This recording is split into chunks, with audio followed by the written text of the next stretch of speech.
Your Steve Jones Show podcast is loading now. The Steve Jones Show podcast is sponsored by Sunbury Motors, North 4th Street in Sunbury, and Sunbury Motors Kia, routes 11 and 15 in Hummel's Wharf. Dick Jerardi, the great man himself, sir, welcome.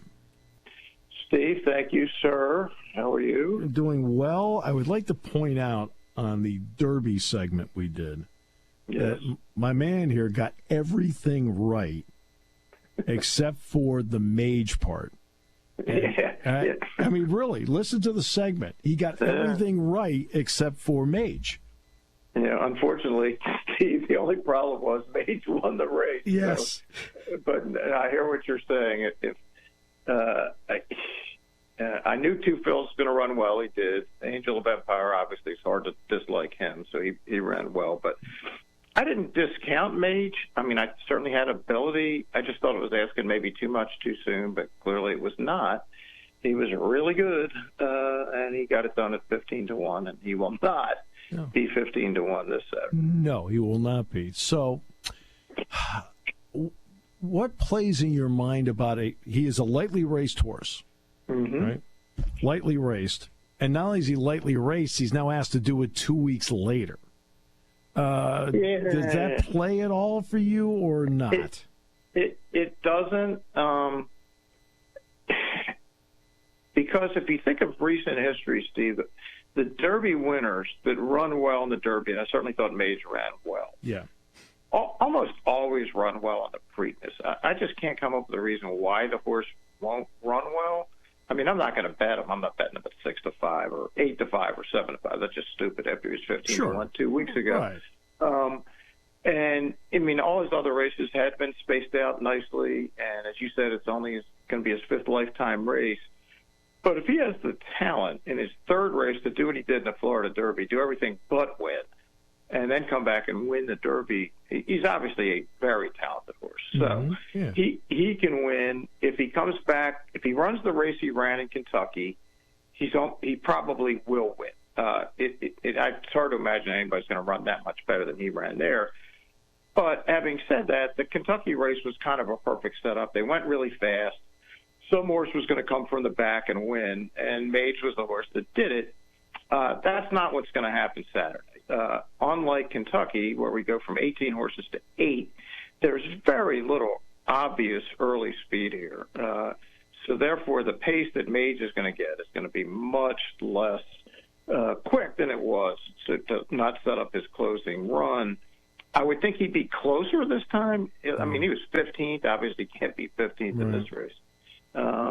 But I could see him like 5th or 6th after half a mile, maybe 5 or 6 lengths behind instead of 10 or 15 lengths behind. So if he can have that same run, he can win.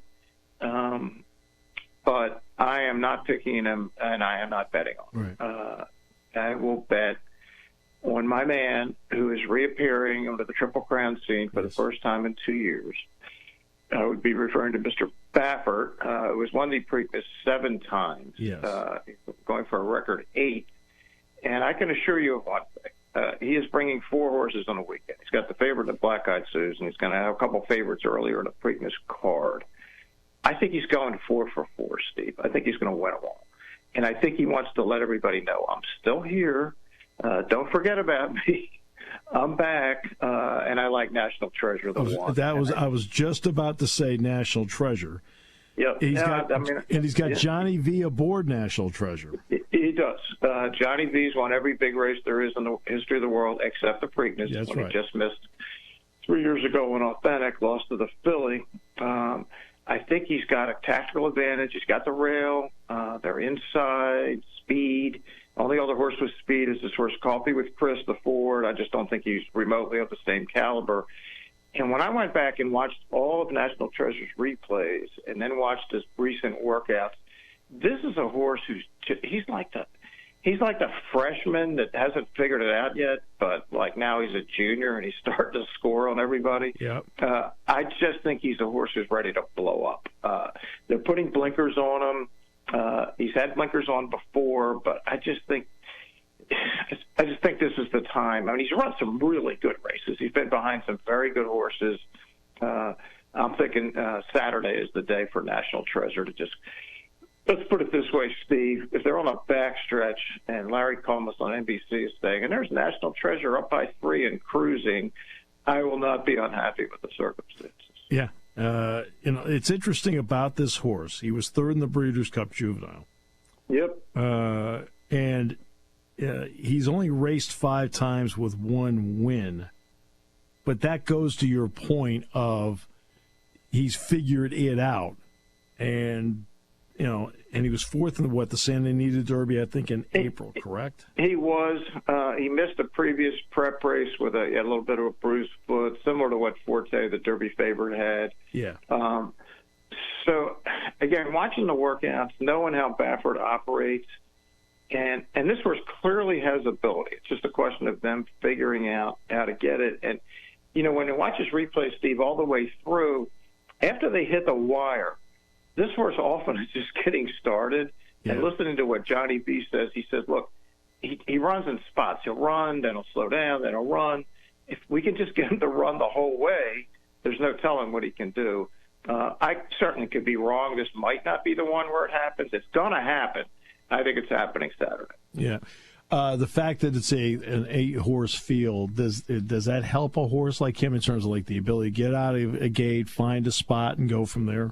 100%. Yeah. No, I mean, if this was an 18, if he would have been in the Derby with these exact past performances, I wouldn't have liked him at all. Right. Just because the nature of that race is such that if you don't get early position in certain circumstances, you're in trouble. That's why the horse I picked, Two Phils, ran such an unbelievable race. He was the only one out near the early pace that was around at the end. He was the best horse at the Derby, he just didn't win, unfortunately. The other 4 horses that were up near the pace in the Derby finished a combined 120 lengths behind. Yeah. Two Phils finished 1 length behind. Yeah. But, National Treasure, this is the one. It's an 8-horse race. There's only 1 horse with any other early speed.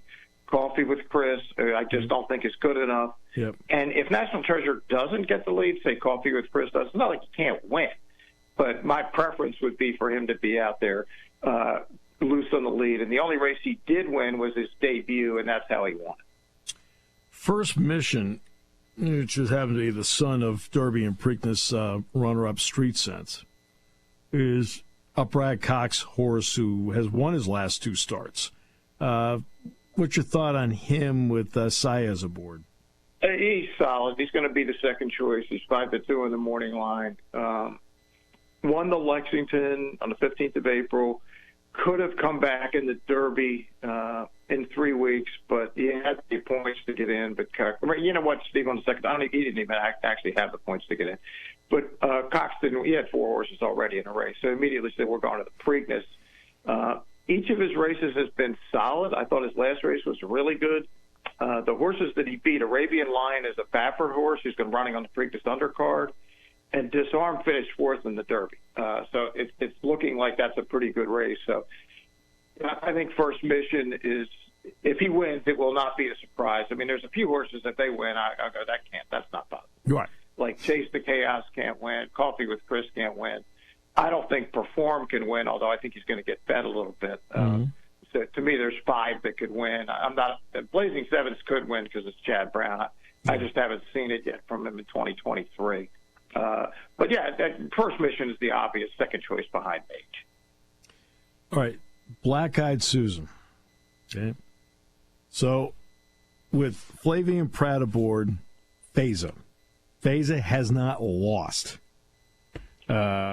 And this horse is 5 for 5, and it is a Baffert horse. That's a heavy lean for you, right? Yeah, has not lost, probably isn't going to lose this race. As I said, I think Baffert, he has 3 in Saturday. Hold on a second, 3 or 4 in Saturday. Baffert Saturday, where?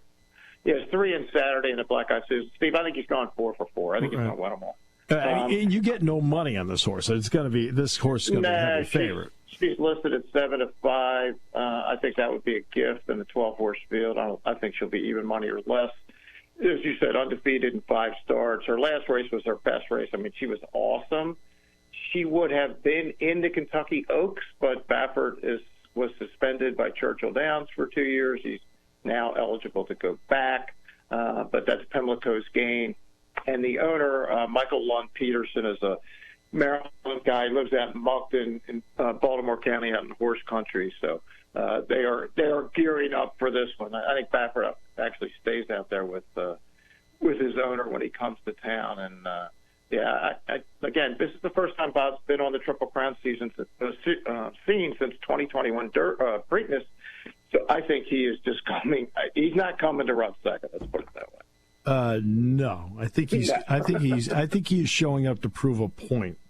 Correct. 100%. So back to the Preakness. I always do this with you, the ability to play it out. How do you play it out with eventually the great national treasure getting his opportunity at the end? Yeah, I'm gonna play him on top probably of some exacta, Steve. Potentially I could bet him to win. I'm going to play in the Preakness contest.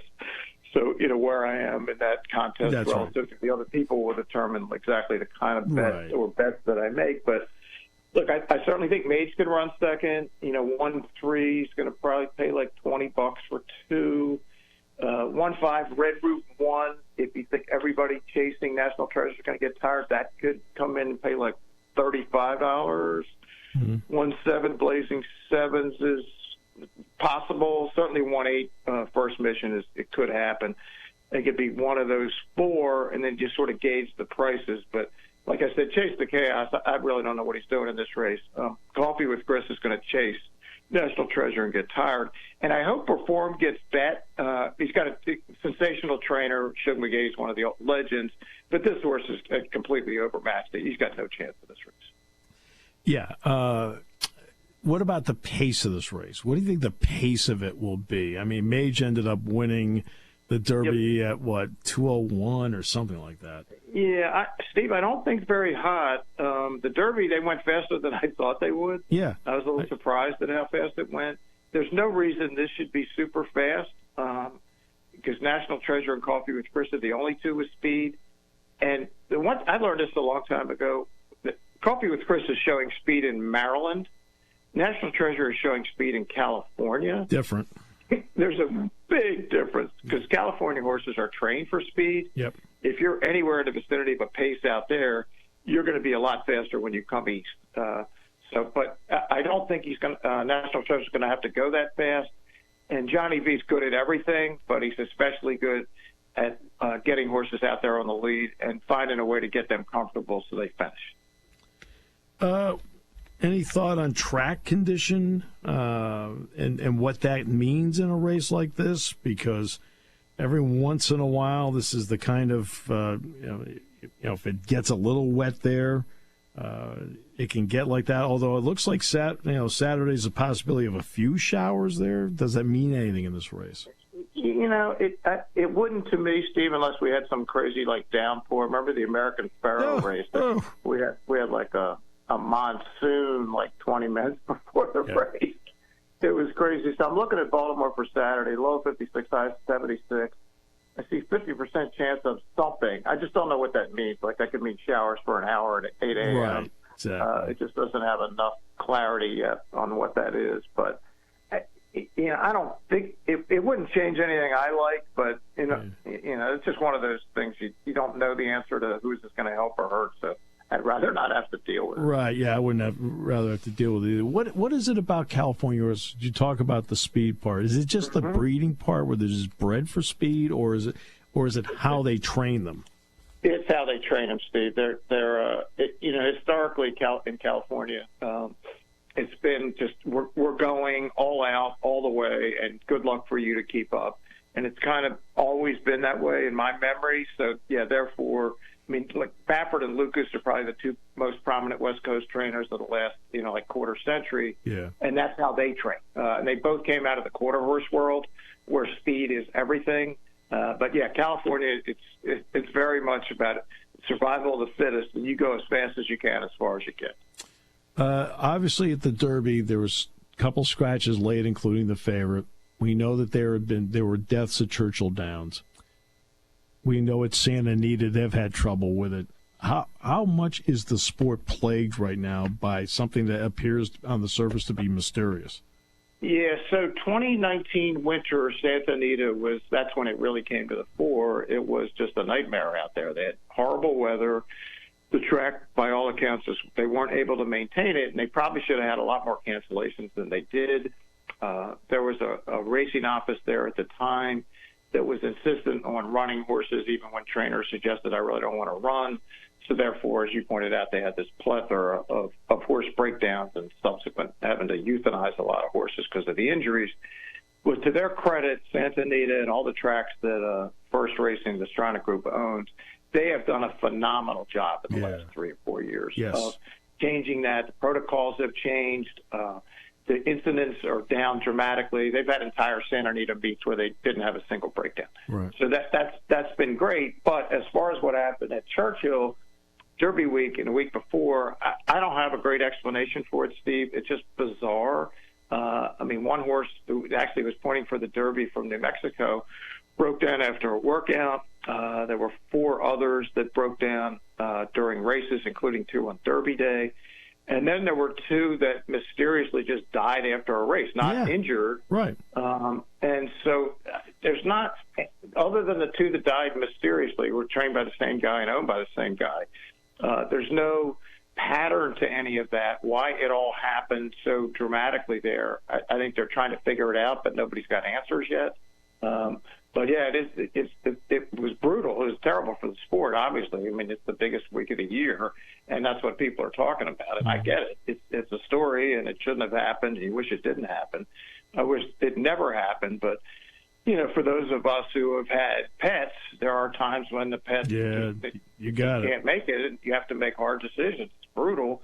And horses are similar in that way. The biggest problem when they get injured, like have a leg injury or something like that, is they're not good patients. You can't tell them, hey, we're going to put a cast on your leg, go lay in bed for a month. Right. It doesn't work out that way. And some of those injuries are so severe and the horses are in such pain that, they do for the horses what we do for our animals. It's just the way it is.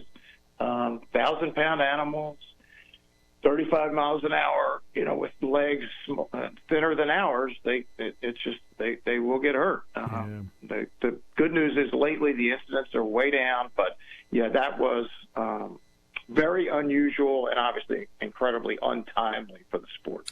All right, so finally, let's just revisit. You want to handle, I realize you're going to be in a contest, but the basic, how do you want to handle this on Saturday? Yeah, I'm going to probably play National Treasure to win, and I'm probably going to gamble a little bit and hope it's a 1-5 with Red Route 1. Yeah, I like Red Route 1. I think he's a good horse. I don't think he can win.